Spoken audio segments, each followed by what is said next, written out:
Souvent, quand on voyage, on tombe sur des pays qui sont extrêmement pauvres, extrêmement dénués, mais où les personnes vont afficher un sourire, de la joie de vivre. Et ça fait drôle. Moi, ça m'est arrivé il y a bien des années ça.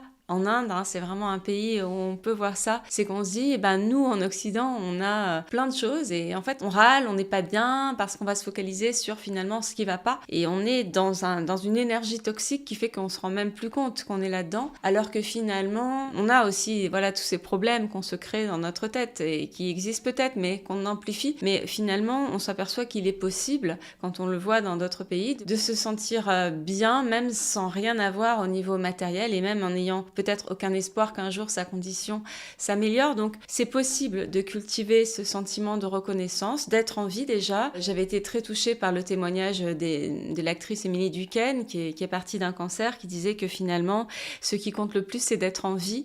Et c'est vraiment ça en fait, la vie, c'est déjà le fait d'être en vie, et même si on a des problèmes c'est déjà quelque chose de merveilleux. Et puis voilà, de se focaliser sur les petites choses qui vont bien, sur peut-être même des grandes choses qui vont bien, et de cultiver ce sentiment de reconnaissance, de l'avoir et d'en profiter. Ça fait énormément de bien dans le corps, dans le moral et donc petit à petit même dans la vie.